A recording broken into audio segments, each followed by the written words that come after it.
All right. Hello, everybody. Hope you're having a good Sunday afternoon. We have the 49ers injury report that you've been waiting for since Friday night. And I think it's relatively good news for the 49ers. Seems like they may have gotten away without all too much long term damage. Leonard Floyd, who suffered the knee injury, defensive end, is day to day. Yetur Gross-Matos is week to week.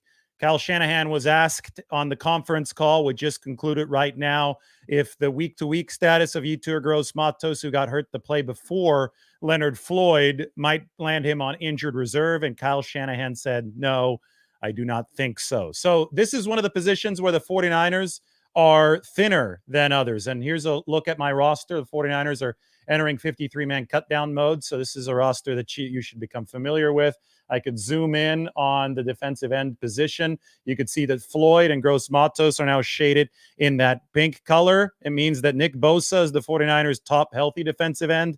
That was always the case. But number 2 and number 3 both hurt. Again, Floyd day to day, Gross-Matos week to week. Leonard Floyd is on a 108 game streak. He is an Iron Man. It's been years since he's missed a game. So it appears now, since the 49ers don't play for another 2 weeks, tomorrow's the 14-day mark ahead of the Monday Night Football opener against the Jets, it appears that Leonard Floyd is going to be able to run that streak to 109. Yetur Gross-Matos doesn't have that type of streak, but there does appear to be a chance that he will be back for the 49ers season opener. But back to what the 49ers need at this defensive end spot. If both of these guys had been out for a longer period of time, it would be real trouble for the 49ers, because I think even with everybody healthy, it's still a little sketchy at defensive end. They're going to need somebody like Robert Beal to step up, or maybe even Alex Barrett, who came into the game after both of Floyd and Gross-Matos got hurt.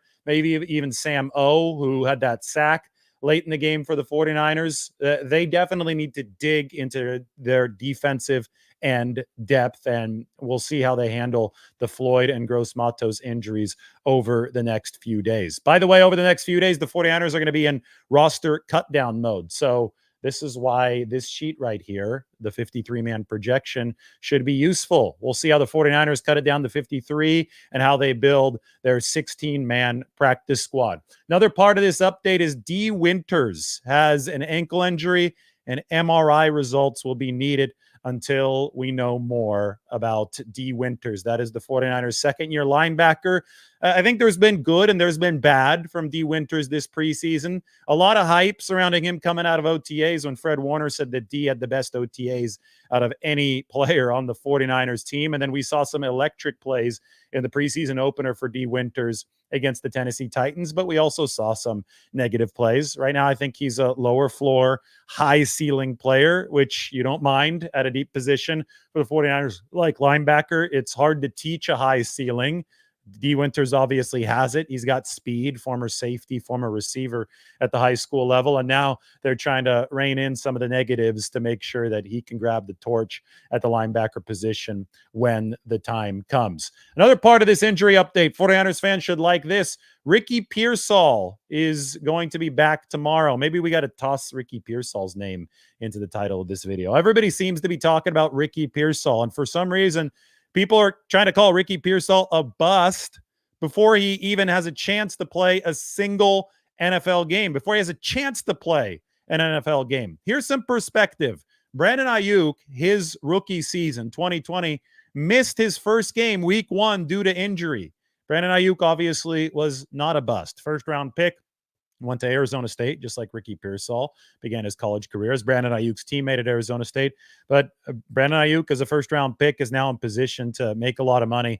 No updates on that front. No updates on the Trent Williams front, although deadline pressure is definitely here if these guys want to build enough of a football callus to be as safe as possible week 1. We're 15 days away from the 49ers season opener against the Jets. And, you know, the 49ers have to make some roster decisions this week with the cut down happening and the first official post 53-man cut down practice happening on Wednesday. A player that they'll need to make a decision on is Talanoa Hufanga.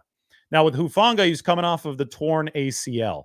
But if they feel that he's not fully ready to go for practice by the cut down, they can keep him on the physically unable to perform list and carry him over into the pup list that's called the pup, moving from the off season into the regular season. The stipulation there would be that Talanoa Hufanga would have to miss at least the first 4 games. So here I don't have him counting against the 53 man.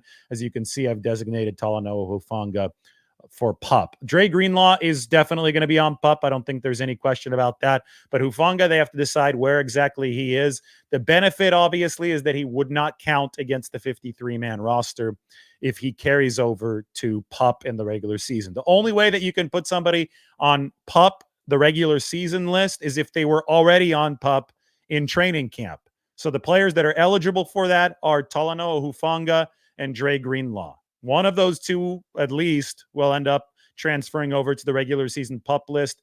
The other one may or may not, and the 49ers have to make a decision on Hufanga by Wednesday. Also, an update at the safety position. A lot of people were wondering, George Odom didn't start the game at safety for the 49ers in Vegas. Malik Mustafa did. But George Odom did play very briefly on the very first kickoff in that game, but he actually rolled his ankle during pregame warmups in Vegas. Odom is okay. He's recovered from that. The 49ers just didn't want to expose him to too much during that preseason game. So I would expect, if assuming Hufanga is not ready to start week 1, if that's the case, I would expect George Odom and Jair Brown to be the 49ers starting safeties week 1. I have never expected them to start a rookie, Malik Mustafa. My stance on Mustafa has been clear. I think he's been electric over the course of this preseason. I think that he's going to be a great player, especially within the context of the 53-man roster, because once you cut down to 53, I mean, you could see how many fewer bodies you have in the room. It's only the left side of this dividing line. That's the 53-man roster. So once you cut down to 53, you have to start thinking about, okay, who's adaptable, who can give snaps at multiple different positions, who can actually help boost this team as it begins its game planning processes, where the 49ers can become much more creative to beat specific opponents. And I think that Malik Mustafa fits into that type of role really well. We saw how Talanoa Hufanga was integrated into the 49ers lineup as a rookie in 2021. A versatile guy, third safety. D'Amico Ryans was the defensive coordinator that year, and the 49ers really started surging down the stretch defensively.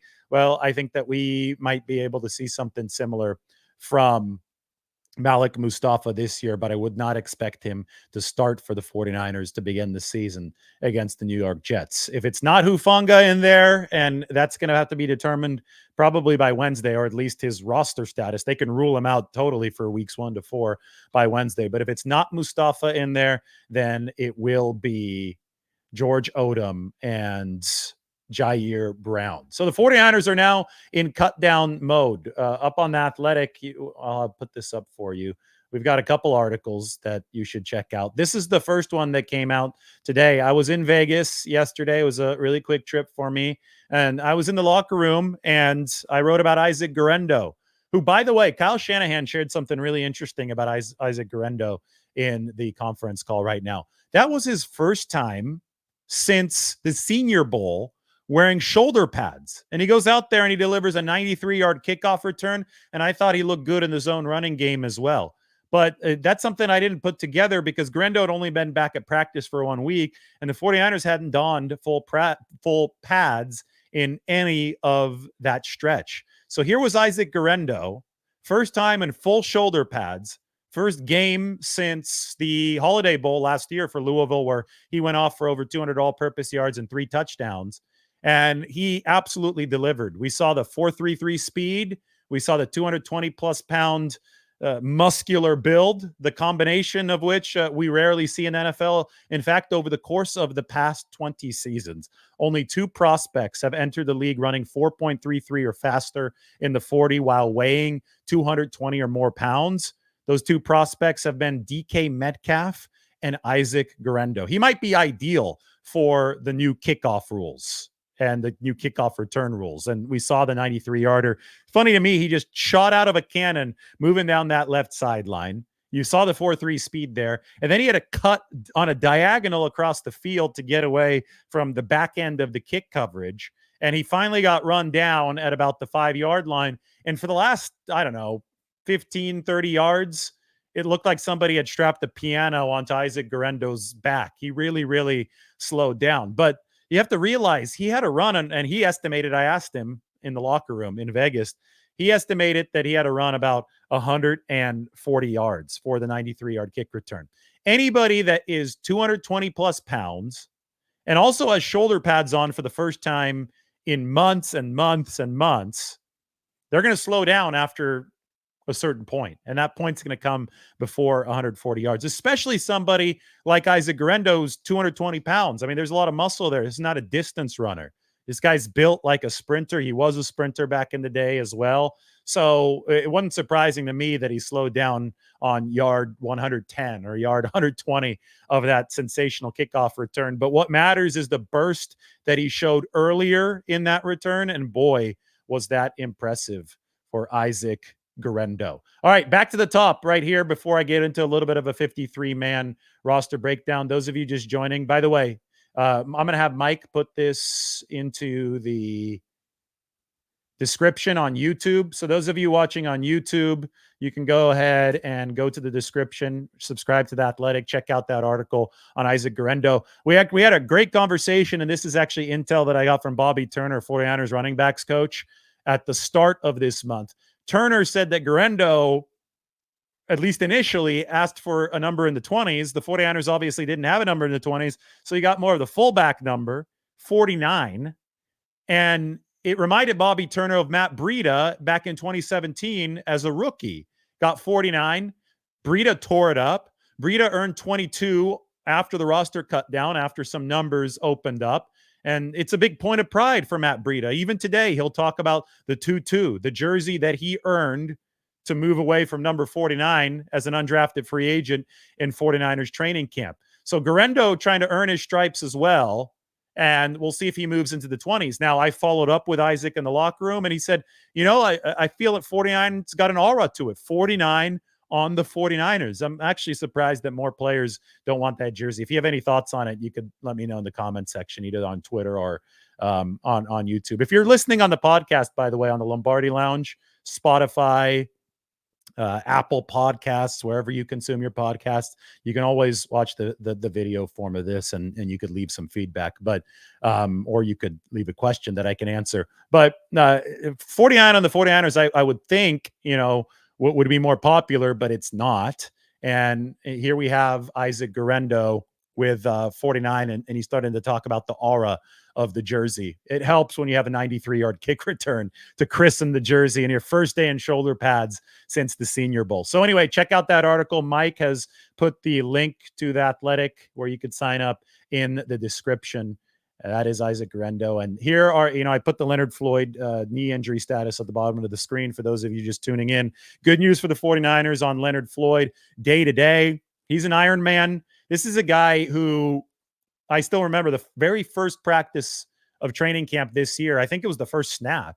He hobbled off, and I'm like, oh boy, first practice, first snap. This guy's not going to want to push anything. Very next series, Leonard Floyd was back in there. And then I thought of what Leonard told all of us after the 49ers signed him. And we were talking about his 108 game streak, his Iron Man status, 108 games in the NFL. That's a long time. I've got to bust out a calculator to calculate a 108 game streak. Now, I think that includes the postseason as well. But if we're just including regular seasons, I mean, that's over 6 seasons that Leonard Floyd hasn't missed a game. I think the last time he missed a game was 2017 or 2018. And I thought about that. And one of the things that Leonard said was, I've been hurt over the course of the 108 game streak, but I've just been able to tough it out and go out there. Like, there's no way that you can operate in the NFL, especially in the trenches, like Leonard Floyd does, and not get hurt. But so much of it, and also there's no way that you can operate a live show and not knock over your microphone.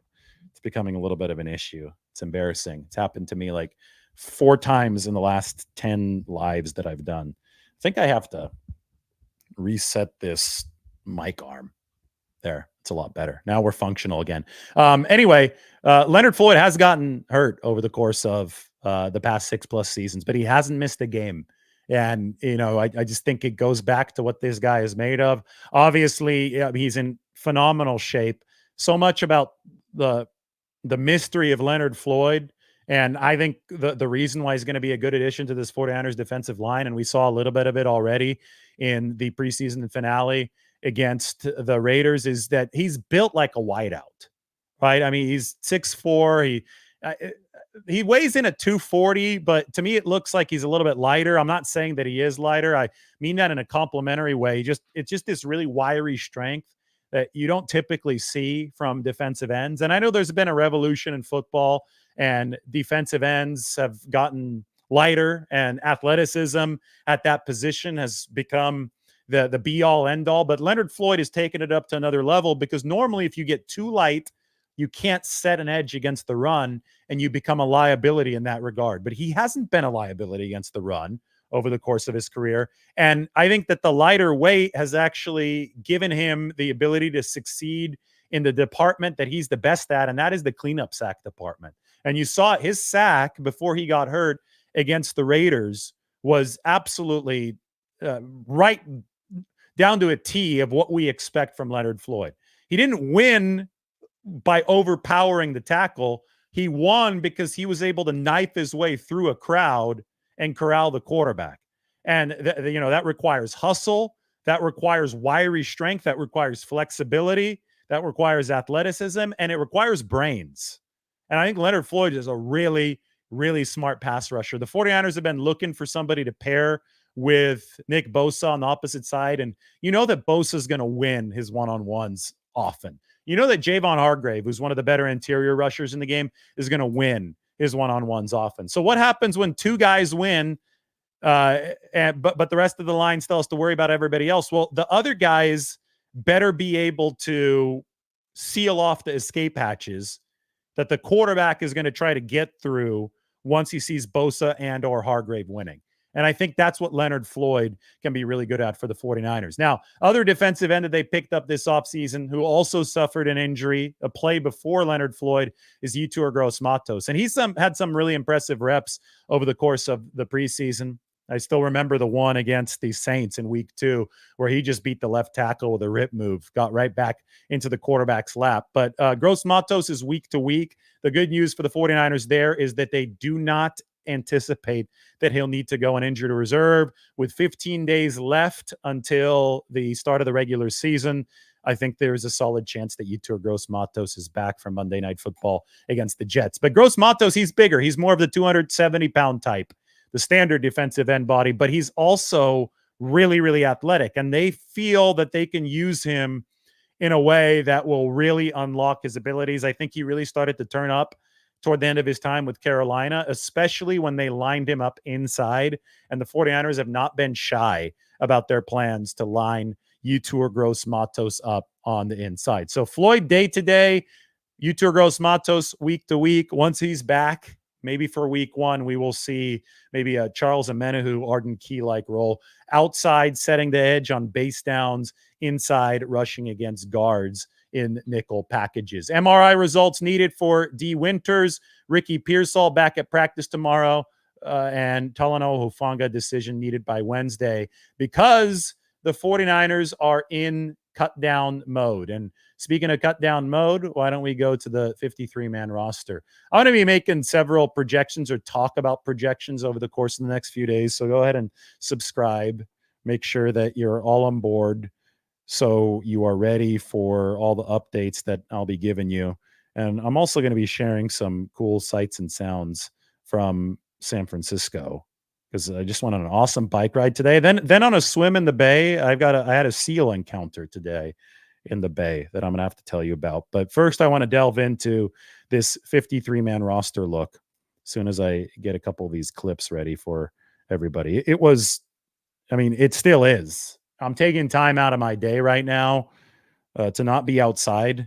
It is absolutely epic outside in the city. We're talking like 75, not a cloud in the sky, and just brilliant. Sometimes it could be foggist at this time of the year. Fortunately, we're not currently dealing with foggist-like conditions. Anyway, 49ers in cut down mode. They've got to figure out a way to pare down this 90-man roster to a 53-man roster. I have some thoughts about it. I think that we need to be smart, and we need to follow clues that the 49ers have set up for us in the past. In the past, they've shown us that they want to stockpile quarterbacks. Well, I think they take 3 then on the 53-man roster. And if you want to continue stockpiling on top of that, why not add Tanner Mordecai into the mix as well on the practice squad? They've consistently taken 5 running backs, including the fullback.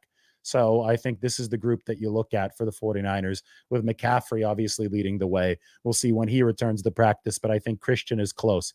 6 has been the average number at receiver for the 49ers, and I think your most efficient group is Ayuk, Samuel, Jennings, Conley, Pearsall, who's returning to practice tomorrow, and Jacob Cowing. Be happy to take off the injury color shade from Ricky Pearsall's name. 4 tight ends. This is interesting right now. I've got Cam Latu as the 49ers' 4th tight end. That being said, today, Kyle Shanahan mentioned that they really wanted Logan Thomas back. They obviously cut him a couple weeks ago. Then they re-signed him. Sounded like he had some opportunities on other teams, but he decided to go back to the 49ers. And reading in between the lines, I feel that this all lines up for a practice squad spot for Logan Thomas, who caught 55 passes for Washington last season. But the blocking that the 49ers asked their tight ends to do is very, very different than what Logan Thomas previously had to do. So it's been a crash course for him. And this is a guy that has decided to embrace a challenge. You have to tip your cap to Logan Thomas for coming to a place where they play real football, where they ask the tight ends to block and not just run pass patterns from the slot all the time. And that's not for everybody. And I talked to Brian Fleury, the 49ers tight ends coach, about this a couple weeks ago. And he said that, Logan Thomas fully embraced that challenging aspect of the job when he decided to come to the 49ers. And one of the things that Kyle Shanahan talked about today was that Logan Thomas had opportunities after the 49ers cut him because they couldn't fit him on the 90-man due to injuries and all this and all that. Other teams had the opportunity to try to lure Logan Thomas to sign with them. And Logan Thomas had the opportunity to sign with them, but he obviously did not take it. He'd rather stay in the building with the 49ers. So he's back there now. And to me, that just creates a really, really interesting situation in the tight end room. Who do they take beyond the 4 that they normally take? Is Cam Latu indeed going to be number 4? I think yes at this point, but nothing is ever certain before cut down day. You have to remember, it's essentially Cam Latu's first season. Cam Latu last year was in training camp for a couple of weeks, dropped a bunch of passes, and then had knee surgery. And he was done for the entire year. It was IR, donezo. So this is a former defensive end at Alabama, relatively recent convert to the tight end position, who is already an exponentially better receiver of the football this season than he was last season. And he's just got such a big, thick frame that I think is ideal for blocking in the 49ers system. I felt that as long as he showed adequate improvement here in his second training camp, the 49ers were going to want to keep him around. So the 4 in that case would be Kittle, Eric Saubert, Latu, and Braden Willis. And then how many do you keep in the building for the practice squad? I think that Logan Thomas, based on what Kyle Shanahan said today, is on the inside of that picture as they keep on developing him as a blocker. And then it's a decision between Jake Tonjes and Mason Pline. I don't see them carrying 3 tight ends on the practice squad, but it's up to them. They can do whatever they want as long as they fit it under the 16-player limit. You know what I thought was really interesting today is that I think the 49ers like all of their rookie offensive linemen. That includes Nugent. That includes Kingston. It feels to me like the 49ers are just trying to keep it as tight-lipped as possible about the players that they like, that may be on the roster bubble, because they definitely want to keep those guys within the sphere of the building, even if they have to waive them. It's so hard if you're the 49ers because you have a loaded roster that is highly, highly respected across the National Football League. Last year, every single player that the 49ers cut, other teams took a long, hard look at, to the point where we did see a poaching. We saw Ilm Manning. I think he signed with the Arizona Cardinals last year. The 49ers wanted to keep Ilm in the building. They weren't able to at the cut down. Similar dynamics might happen this year. Teams are going to be hovering around like vultures. They're going to be waiting to see who the 49ers cut, coming this week because they have such a good roster. So right now, the 49ers want to be as tight-lipped as possible. Kyle Shanahan was as tight-lipped as possible about who they really like because they're going to be trying to sneak guys back in after they cut the 53. Now, there are some mechanisms that the 49ers can use to protect as many players as possible. For example, this year, injured reserve, there are 2 designations for return if you put a player on injured reserve right at the time of the cut down. So if you look here through who might be eligible for one of those, then we look at guys with longer term injuries like a John Feliciano, an Ambry Thomas for the 49ers. And there was one more that also got hurt that's going to miss about half the season. Ambry Thomas was the forearm. Kalia Davis, I would also probably think about as an injured reserve player. I have Kalia listed on the 90-man roster over here because he's still technically on the 90-man. They haven't designated him to injured reserve yet. Same with Ambry Thomas. I don't know where I have Feliciano. I think I already put Feliciano on IR, but these are all machinations that I'm going to have to address over the course of the next few days when some of these moves become official for San Francisco. I got to get some of this footage from the epic bike ride today around the city and the epic swim. I'll tell you guys about the seal encounter here in a second, but I got to get some of this footage up and ready for you guys. I am actually exporting it in the video editor software as we speak. And as soon as it's up, then we're going to be able to put it out there. But anyway, this is the 49ers in cut down mode. We'll talk about the offensive line. We'll talk about the defensive line and the linebackers in the secondary in just 1 second, right after I show you this. Since I can't be outside right now, since I have to sit here with you guys, which I love doing, by the way, but since I can't be outside, what I will do instead is show you what the outside looks like today in the Bay Area. So this is right by the Golden Gate Bridge. Like I said, I swam the Golden Gate from Point Bonita, the lighthouse under the bridge a few months ago, and I got seasick because it was extremely choppy and turbulent out there. If I would have swum the Golden Gate today, I would not have gotten seasick. I mean, look how pristine that water is. Pan over to Baker Beach and the Sea Cliff. This is sped up, by the way. That's a time lapse. Big container ship going under. But they call this area right to the west of the Golden Gate Bridge the Potato Patch. Legend has it that the water was so violent there, and typically is so violent there, that, and I'm going to pause it right at the Potato Patch. Water is typically so violent there that back in the day when they had potatoes coming on ships to the Bay Area, the potatoes would fall overboard. And so they called it the Potato Patch. They also call it the washing machine. As you can tell right now, it doesn't look like the Potato Patch or the washing machine. But when I swam through it from the lighthouse over at Point Bonita, I went through the washing machine, and that's what caused the seasickness. So what happened is our route started, right? The boat dropped us off early in the morning, right on the left. You could see the lighthouse where that land is jutting out into the ocean. We had to sprint across this way, the shipping channel, as quick as possible, because one of those big container ships, one of these guys right here, was on its way. So we made our sprint across while it was really turbulent, and then we came back in through the bridge, and it was not a fun memory. But today was a fun day to go out and look at the Potato Patch and the washing machine when it was turned off. Apparently all the clothes were drying today, so the washing machine did not need to be on. Anyway, back to the 49ers 53-man roster. Sorry, I needed a break. So we talk about the cut down along the offensive line. This is going to be fascinating to me because I want to know if Nugent and Kingston, 2 really good-looking rookies, and I could play that video from yesterday about Nugent and Kingston. But there's Pooney, there's Nugent, there's Kingston. These are all guys with fast short shuttle times, all guys who gave up very limited pressure over the course of the preseason.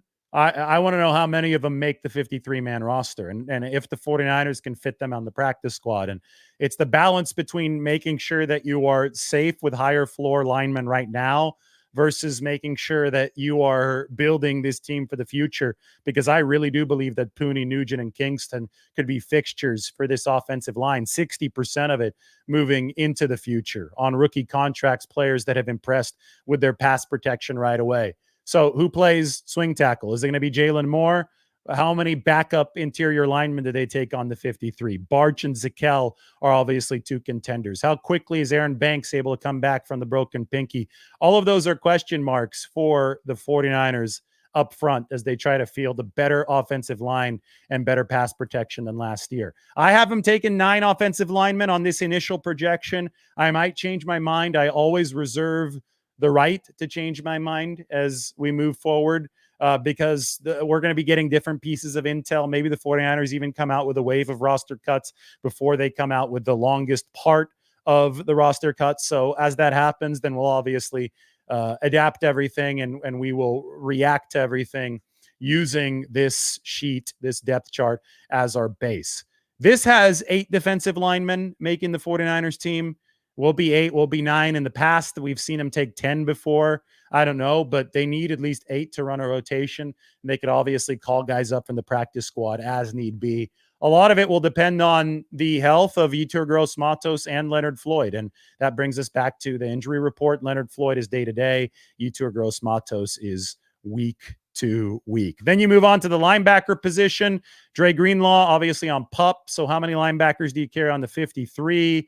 That's obviously not counting Dre Greenlaw. Well, it's Warner, Campbell. I know D. Winters is hurt now with the ankle. I could shade him here in pink.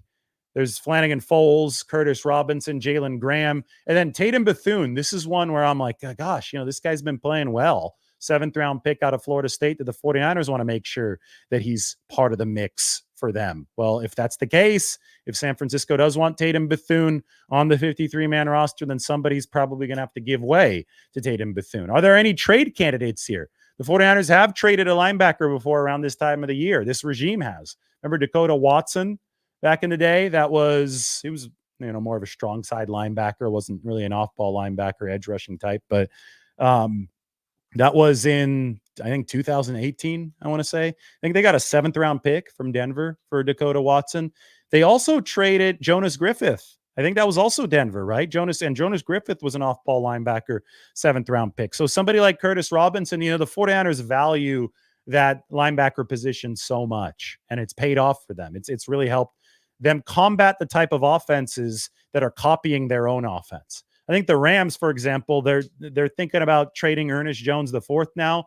Good linebacker for the Rams. The Rams and McVay, they've not put nowhere near as much emphasis on the linebacker position. It's probably a big reason why Shanahan has won the vast majority of the games that he's played against the Rams, because the 49ers offense is able to take advantage of that weakness. But when you look at the emphasis that the 49ers have placed at linebacker, it's created a factory at that position. And that factory has allowed the 49ers to trade excess talent at that position. So we've seen it with Jonas Griffith.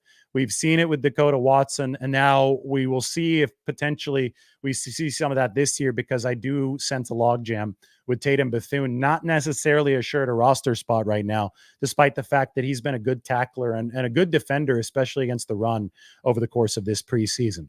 Cornerback, is Samuel Womack going to make the team? I don't know. Did he put on a good final audition? 3 pass breakups. He did give up that touchdown where it looked like he slowed up, so that wasn't good.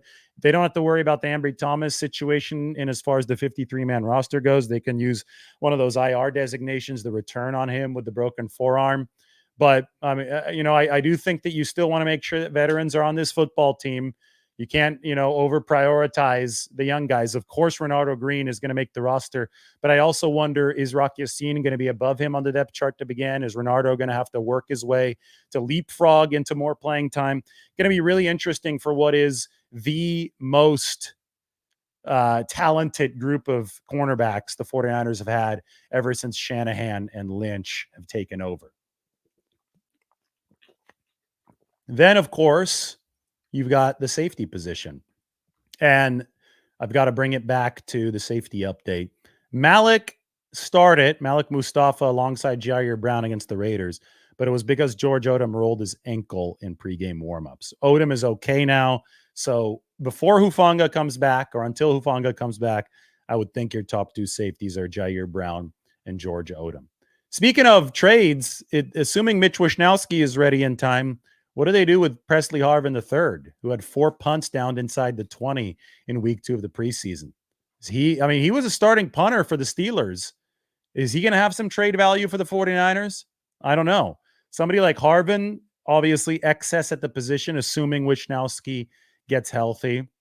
We look at somebody like Curtis Robinson, Demetrius Flangen-Foles, but probably a Robinson, younger player, hasn't been around the league quite as long, has had a nice preseason. He could be trade material for the 49ers. It's all fascinating stuff for San Francisco. We've always talked about Elijah Mitchell as somebody who might draw interest from the rest of the league at running back, a position where San Francisco is really, really loaded. The problem with Mitchell has been the injury history, but we'll see what the 49ers do at running back with so many trusted names like Matt Breida, like a Cody Schrader. Hell, Patrick Taylor Jr., I thought ran really well against the Raiders. It looks like they do have a surplus in that room as well, but they probably will want to try to insulate themselves from injuries as much as possible. Then obviously at quarterback, well, maybe prior to the deadline, you have a little bit more of a trade opportunity when guys start going down. But I do know that teams around the league are interested in Josh Dobbs. There'd be teams around the league interested in Brandon Allen if the 49ers cut him. Probably, the most logical candidate would be the Tennessee Titans with Brian Callahan, who was Dobbs' offensive coordinator with the Cincinnati Bengals before Allen came to the 49ers. So that's a look at that 53. The 49ers are indeed in cut down mode. Do I do questions? Do I not? I'm not sure. We're going to put this back up at the top of the screen. Showed you some nice sights from San Francisco. Looking for my notepad. Oh, here it is. Yeah, I'm going to wade into the comment section where there's like 545 comments. And again, I should emphasize that trades are not likely. Trades are hard to execute. And trades are probably most likely ahead of the cut down, but ahead of the trade deadline. Sorry, the cut down is now, but they are possible. So we should always just be mindful of all those dynamics.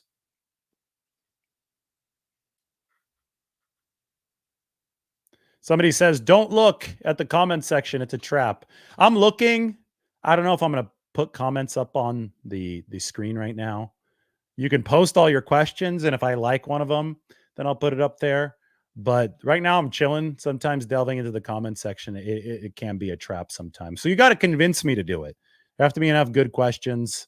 Can't just be, sometimes I'll give an injury update and it's like, oh, hey, here's what the status is on Leonard Floyd and Yetur Gross-Matos.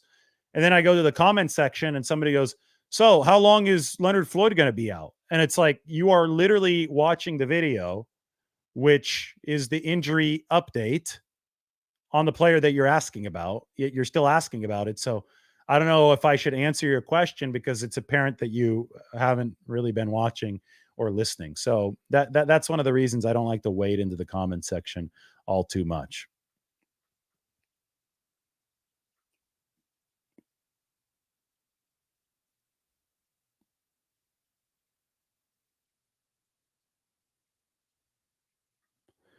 Will we see a wave of roster cuts tomorrow? And then we have the preemptive apology from Strawberry Reacts. Don't worry. I'm not talking about you.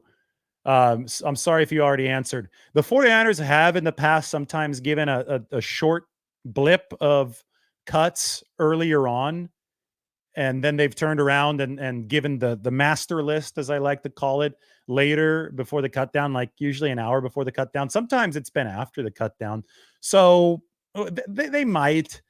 A lot of it depends on how you inform these guys. And, this is a thing that I really want to emphasize right now. These guys are human beings. These guys, and when you get cut, it's like getting fired. You're getting called up into the office and they're telling you got to leave. And even if you do get re-signed to the practice squad, it's a massive paid emotion. So it's really important to not be callous about this kind of stuff. It's important to not just say, "Oh, let's look at the spreadsheet. Oh yeah, like that guy's not going to be on the team. This guy's not going to be on the team." These are actual NFL dreams for players, and some of them, unfortunately, their best opportunity is happening right now, and if they get cut, that might be it. So, you know, it's hard not to look at it as a big list of cuts, but I try to look at it from the perspective of guys that are working really hard to achieve something that they've tried to achieve their whole lives. The amount of work that even a bottom of the roster NFL player puts in to reach where he's at, combined with the amount of talent that's needed, to me is really impressive. I try to operate in ways that I make my life as efficient as possible. I try to work as hard as possible. I try not to cut corners. So when I see a room full of men that are doing the same thing, then I try to really showcase that, and I try to respect it with the reporting. And I think it's really important to remind people that that's going to be the case as the 49ers are in cut down mode. There are going to be a lot of guys getting disappointing news that we shouldn't just treat as another name on a list who got cut. And when you realize these are human beings, and when you realize these are dreams, and when you realize this is the tough part of the business, then I think it increases your appreciation for the product that we actually do see on Sundays.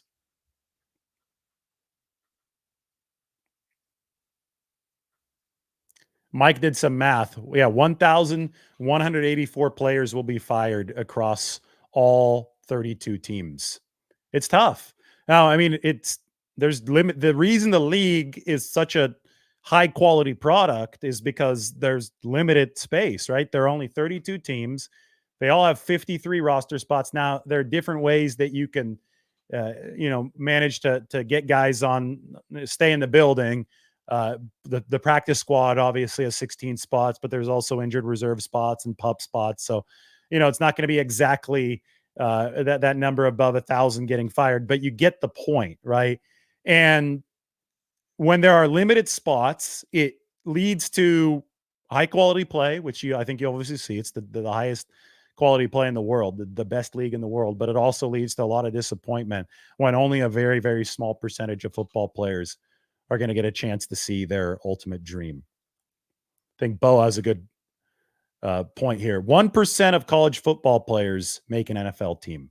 So yeah, everybody that's there right now was one of the best guys on their college team. That's on the 90-man roster.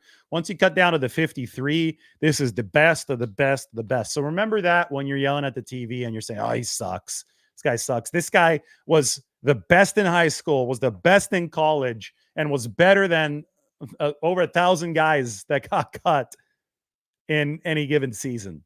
That's how hard it is in the National Football League. I mean, this is the very, very pinnacle of competition. Those of you who just joined, you go to the YouTube and you can check this out. I've got the big piece on Isaac Guerendo up that I wrote coming out of the 49ers locker room in Las Vegas. It was, I could only handle Vegas. 36 hours is my limit. My flight was delayed coming into Las Vegas. I think I landed the game was at 7. I think I landed at about 5. I think I made it to the stadium by 6-ish. So, and then I took off the next day at 10:30 a.m. So if we do the math there, 12 hours would be 5 a.m. And so I was about half of my Vegas quota. I was only there for 17 hours. It was much more manageable than it normally is. I even ate at an In-N-Out burger in Las Vegas that was outside only. That was also really, really cool. The outside only In-N-Out burger right outside of Allegiant Stadium. I want to see if I have a video or a picture of that. I think I took one. I was so tired after the game. But anyway, it was after I talked to Isaac Guerendo, who's up there on the screen right now in the locker room. And we talked about the number 49. He's obviously going to make the roster this week. The question is, does Guerendo keep the 49 or does he move to the 20s when some of those numbers open up? All right, we got the all outside In-N-Out burger. As promised, I have the video, and I think, what the deal here is that it's an homage to one of the early In-N-Out burgers, which were drive-through only. So, transferring now. Check this out. AirDrop did its job as it's supposed to do its job. So they have this little plaque, and then you pan up and you order outside. Like, they got the menu up on the wall up there, and they're working on the hamburgers, and then they give you your order right through the window. And see, I'm sure you've seen these uh graphics or these paintings inside of In-N-Out Burger of the original one, and you see the menu and it's like 5 cents or 25 cents for a hamburger. Well, this new one across the street from Allegiant Stadium in Las Vegas might be the modern version of those old drive-through In-N-Out burgers. Anyway, that's what I was up to on Friday night after I interviewed Isaac Garendo for this piece. So you should go to YouTube. You should go to the description. You should go check out the piece on Isaac Garendo on The Athletic. Sign up there, do all that good stuff. And if you're on the podcast, you should go subscribe to the YouTube. If you're on the Twitter, you should go over to the YouTube and hit the subscribe button. I only cross post some of these podcasts to Twitter like once a week. So your primary spot to watch and listen will be through YouTube or through the podcast. So go ahead and move over there. Subscribe right now. And yes, hit that like button. Would be great. Smash it. Somebody asked me that White Castle now is in Vegas. Have I tried it? No, I'm afraid to try White Castle. I'm sorry. I don't think I could do it. I've heard too many bad things about White Castle. Kind of like my wife is like, you got to try Waffle House, Waffle House, Waffle House.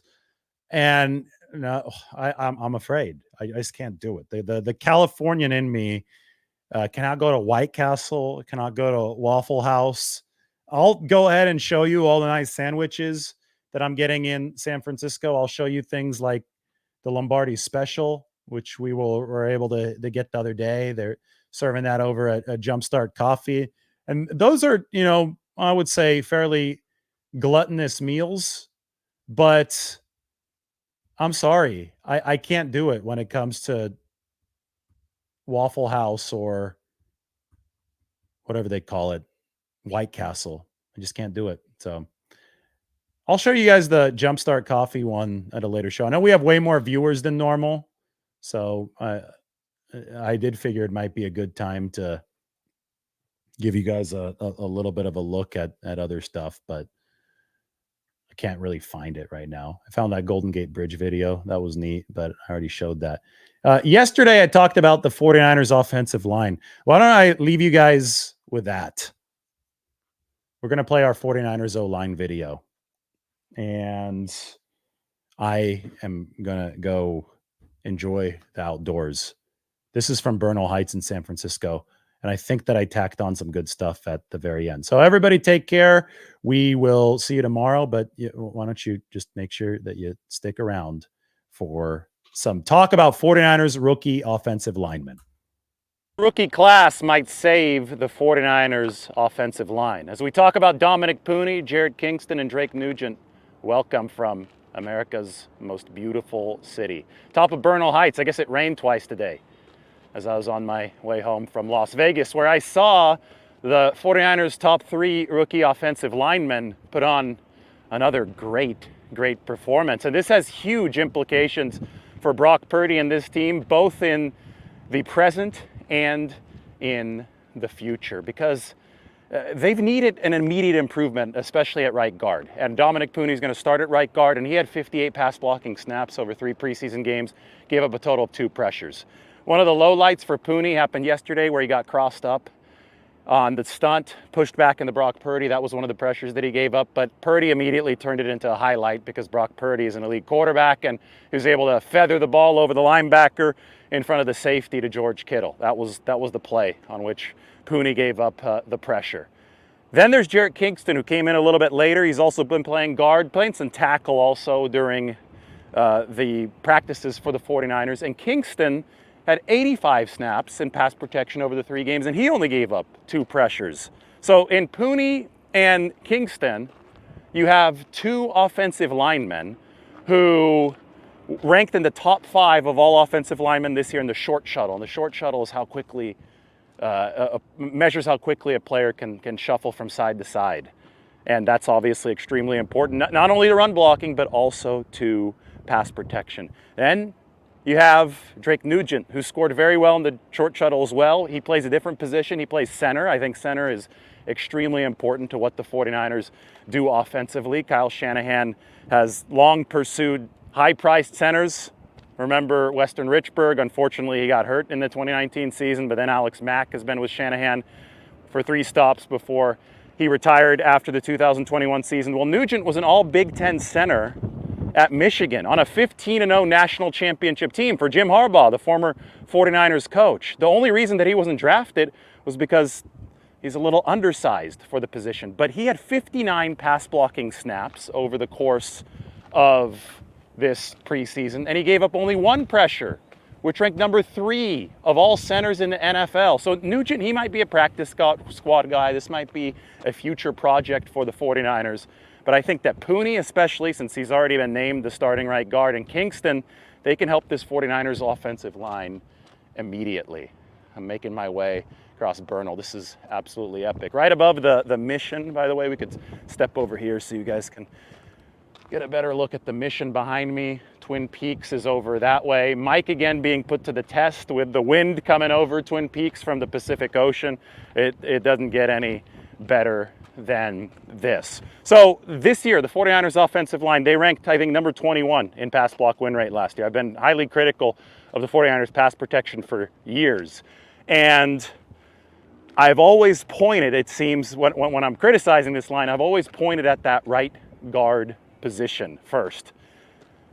You can, even if Colton McKivitz is not a good pass protector, I know he had his struggles yesterday, the throw that Deebo Samuel couldn't hang on to, the interception, Brock Purdy had a fight against immediate pressure coming against Colton McKivitz. But even if right tackle struggles, the quarterback has a little bit of time to react and get away. We saw Purdy sidestep pressure from the right yesterday on the throw to the right to Jordan Mason.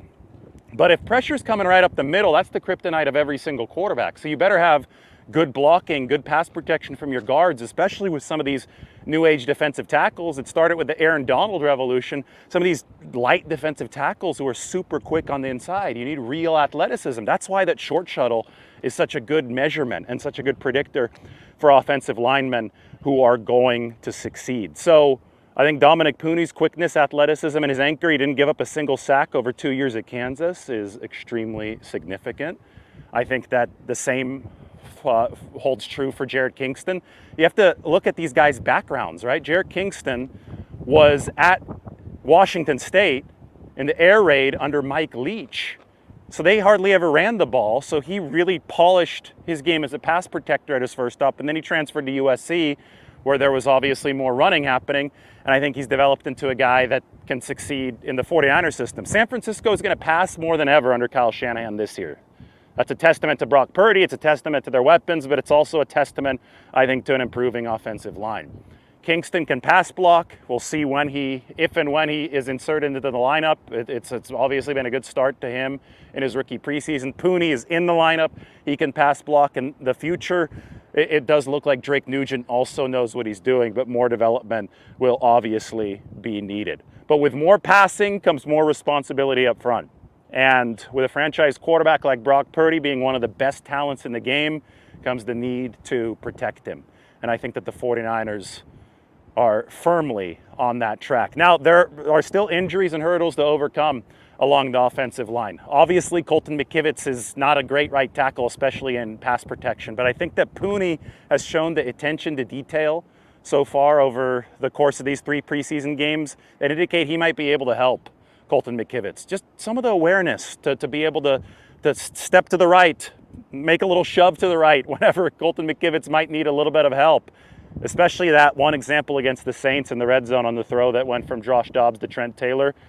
Pooney was looking for somebody to block. And I guess he might have even created a little bit of an issue, but his wherewithal, mental wherewithal to quickly erase it was impressive to me. He stepped on McKivitz's foot, realized that McKivitz might need some help because of that, because he destabilized his teammate. So he gave a shove to the right side and then spun around when he didn't have a pass rusher to pick up in his own lane. He spun around to help Colton McKivitz on the backside. I mean, really, really good wherewithal, really, really good awareness for a rookie, right? And that's what we saw from Dominic Pooney on that play.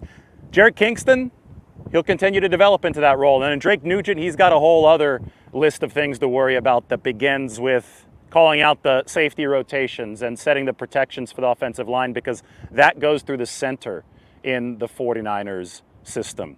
All right, we're going to finish up this tour, and there was a prank. I'm going to play the prank at the end.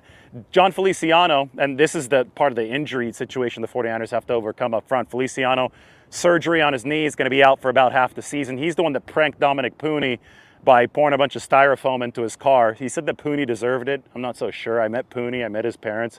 Seemed like really nice people. I don't know what he possibly could have done to deserve it. I'll play the video after this, but you got to take care of the injury situation where you don't have the insulation of John Feliciano. You have to make sure that Jake Brendel's knee holds up, because he's got the knee tendonitis that he's dealing with here, and he has been dealing with maybe even since last year. Maybe that marked the regression.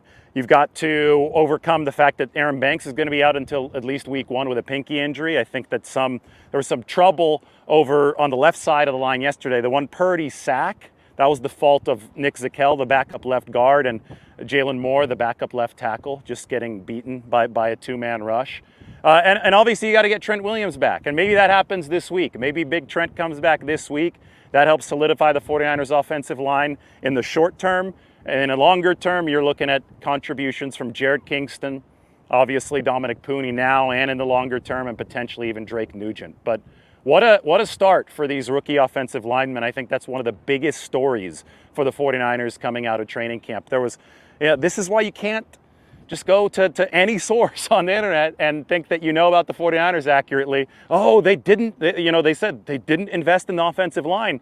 Well, I'm sitting here and I'm looking at 3 gems along the offensive line based on what we've seen so far. So it looks like the 49ers actually did invest in the offensive line, and probably would have been smart to just sit back and see things develop, because that's what the 49ers are doing now. And these 3 guys, Pooney, Kingston, and Drake Nugent, they could spearhead a real turnaround for the 49ers pass protection, not just now, but moving into the future. All right, it's Sunset signing off from Bernal Heights. Here's that prank video that John Feliciano was able to pull on Dominic Pooney.